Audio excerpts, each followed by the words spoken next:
Bismillahirrahmanirrahim.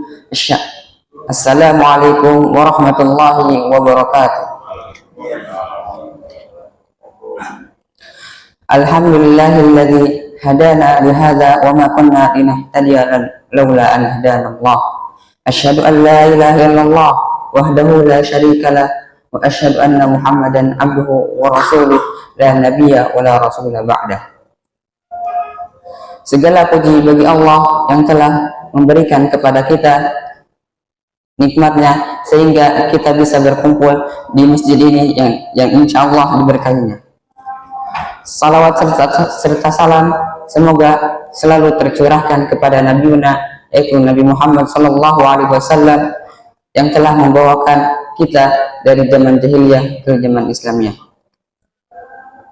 Jamaah salat subuh yang insya Allah diberkahi Allah,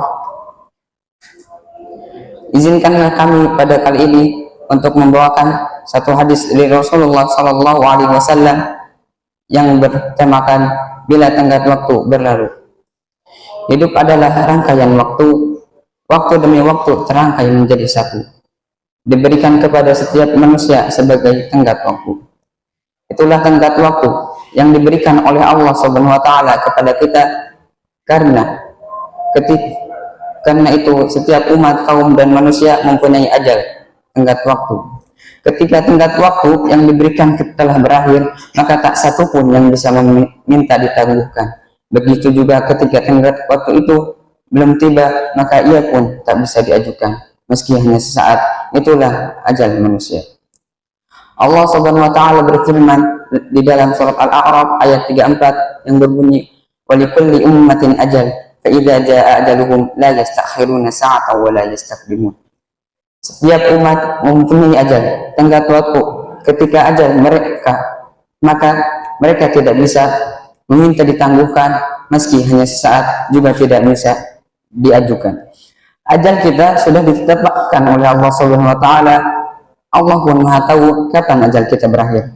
Saat itulah kematian akan tiba. Kemanapun kita berlari, meski bersembunyi di dalam benteng yang paling kokoh sekalipun, bahkan tak mampu ditembus oleh apapun, tetap saja kematian akan menghampiri kita. Allah Subhanahu wa Ta'ala berfirman di dalam surat An-Nisa ayat 78 yang berbunyi, aynama takunu yudrikumul mautu walau kuntum fi burujin masyayyadah. Dimanapun kamu berada, kematian pastikan menepu kamu, sekalipun kamu berada dalam benteng yang tinggi lagi kokoh. Begitulah ajal manusia pasti tiba. Namun saat ajal itu tiba, apakah kita sudah siap menyiapkan apa yang kita bawa menghadap kepadanya? Pernahkah kita menghitung berapa lama waktu yang kita gunakan untuk maksiat dan berapa yang kita gunakan untuk taat? Padahal hitung atau tidak, yang pasti Allah Maha tahu dan malaikat pun telah mencatatnya, sehingga kita pun tak kuasa untuk mengelaknya. Umar bin Khattab radhiyallahu anhu mengatakan, hitung amal perbuatan kalian sebelum kalian dimintai pertanggungjawabannya oleh Allah Subhanahu wa Ta'ala. Begitu Allah memberikan jalan dan kesempatan agar umur waktu dan hidup kita menjadi berkah. Tiap rangkaian waktu kita dilalui dengan penuh hikmah. Tiap detik, menit, jam, dan hari yang hilang dari kita dilipat gandakan oleh Allah Subhanahu wa Ta'ala. Saat ajal yang pasti itu tiba, kita pun menghadapnya dengan senyuman. Begitulah jiwa orang-orang mukmin dan saleh dan salihah. Allah Subhanahu wa Ta'ala juga berfirman di dalam surat Al-Fajr yang berbunyi, ya ayuhan nafsul mutmainnah irji'i ila rabbiki radiyatan maradiyah wadkhuli fi ibadi wadkhuli jannati. Wahai jiwa-jiwa yang tenang, kembalilah menghadap kepada Rabbmu dengan penuh kerelaan dan mendapatkan ridho darinya. Masuklah ke dalam kelompok hamba-hambaku dan masuklah ke dalam surgaku. Ya Allah, berkatilah umur dan waktu kami. Ya Allah, terimalah amal kami. Jadikanlah kami sebagai hamba-hambamu yang ketika kami tiba dan masuk hamba-hambamu yang menghadap kepada kamu dalam keadaan husnul khatimah. Demikian hadis yang bisa saya sampaikan. Mari kita tutup pembacaan hadis ini dengan bermunajat kepada Allah Subhanahu wa taala. Bismillahirrahmanirrahim. Alhamdulillahirabbil alamin. Hamdan syakirin, hamdan yuafi ni'amahu wa yukafi'u mazidah. Ya Rabbana lakal hamdu wa lakal syukru kama yanbaghi li jalali wajhika wa 'azimi sultanik. Allahumma salli wa sallim ala sayyidina Muhammad wa ala ali sayyidina Muhammad.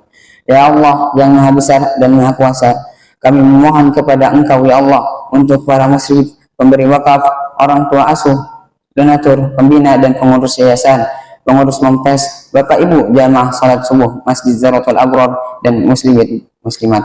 Diampuni dosa-dosanya, dosa besar, dosa kecil, disengaja ataupun disengaja, diberi hidayah agar dapat melaksanakan semua perintah-Mu dan meninggalkan semua larangan-Mu. Diberi kesehatan agar bisa istiqomah dalam melaksanakan ibadah baik yang wajib maupun yang sunnah. Diberi rezeki yang luas dan berkah agar mau berbagi kepada anak yatim dan duafa dan perjuangan Islam. Diberi kemampuan yang bisa bersabar jika menerima musibah dan pandai mensyukuri kenikmatan. Diberi keturunan yang qurrata a'yun, keturunan yang soleh dan solehah.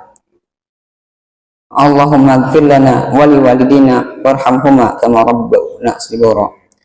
Rabbana ighfir lana wa liwalidina wa lil mu'minina yawma yaqumul hisab. Rabbana atina fid dunya hasanah wa fil akhirati hasanah wa qina adzaban nar. Subhanaka rabbil izzati amma yasifun wa salamun alal mursalin walhamdulillahi rabbil alamin. Wassalamu alaikum warahmatullahi wabarakatuh.